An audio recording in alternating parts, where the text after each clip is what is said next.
It strikes me that we don't spend enough time celebrating the paths our ancestors trod to get here, or giving thanks for the forces that sustain our lives. But there is one culture that gives thanks for its creation every day. And I'm in Varanasi, India, to see it.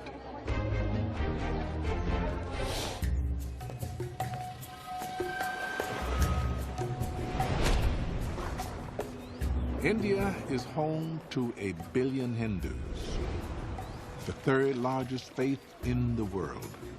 It has many gods and many creation stories. One of the best known centers around the river that gives them life, the Ganges, or Ganga. Morgan, now we are at the river Ganga. Ganga, the holiest of the holy rivers and the center of Hindu universe.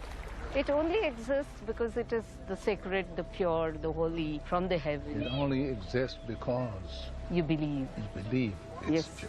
I love that. Okay. Love that. I love that. Historian Benda Paranjape takes me to a shrine to Ganga. Careful. Yes. Ganga is not only a river, but a goddess. So the idea is that you bow down even before you enter the shrine, but not for a short person like me.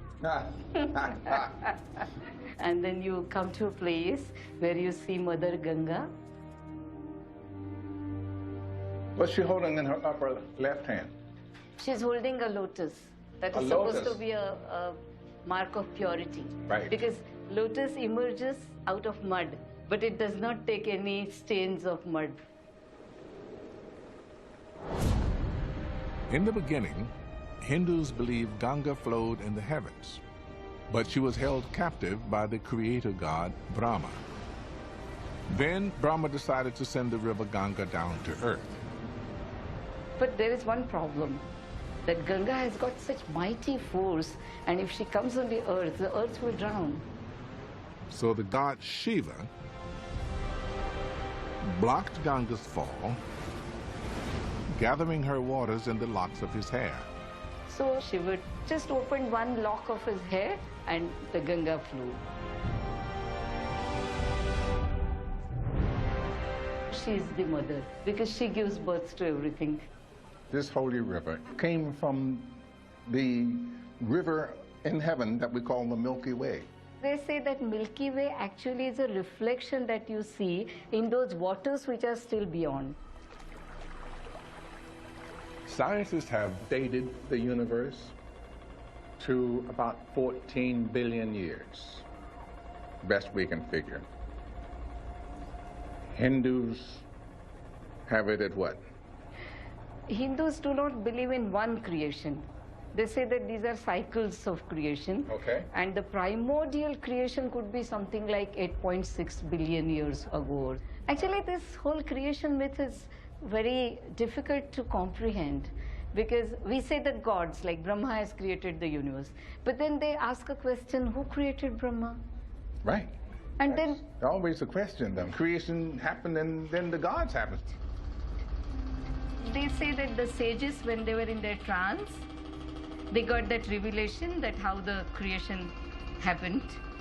But since it is in that level of consciousness, you and me, we commoners, will not understand it. So we believe that it's beyond us. The Hindu philosophy is not to try to solve the riddle of creation that happened long ago.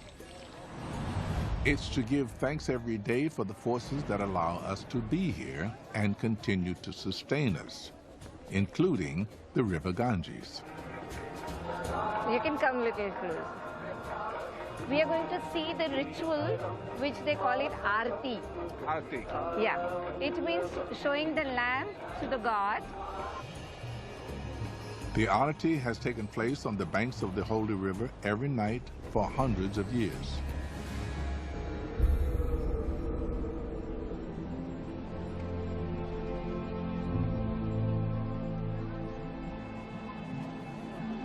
The prayer is that God you are like my father, you are like my mother. My whole existence is you. My whole existence is You. I'm just like a shadow I'm a vessel. that contains you. I contain. That's wonderful. 7 priests offer all the elements to Ganga: water, air, earth in the form of flowers, and the most important of all, light, which represents our souls.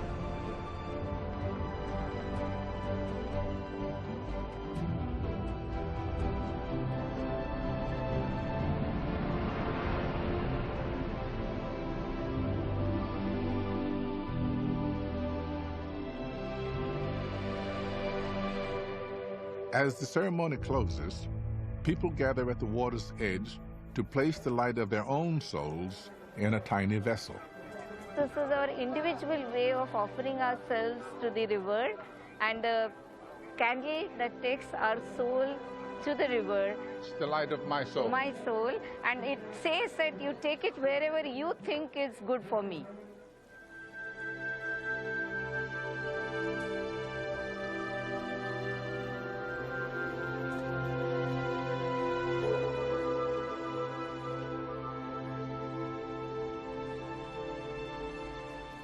The Hindu version of creation appeals to me.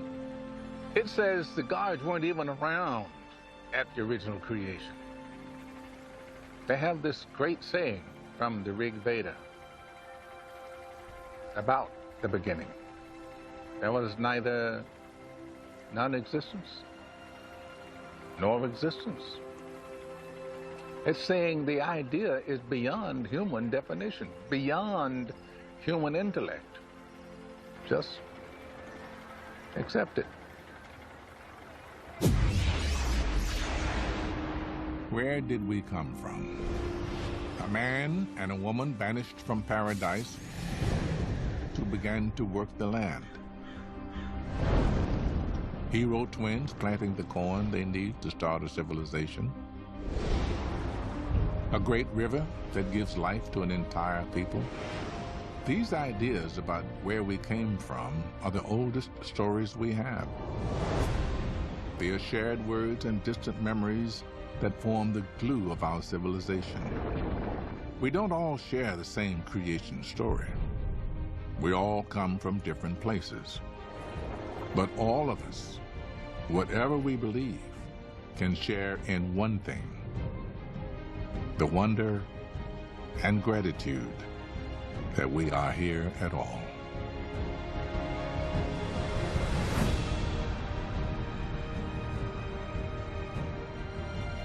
It is my fervent hope that people will open their hearts and minds and see that our beliefs don't have to divide us. They have the power to unite us, to allow us together to achieve remarkable things. As it was in the beginning, is now, and ever shall be, world without end.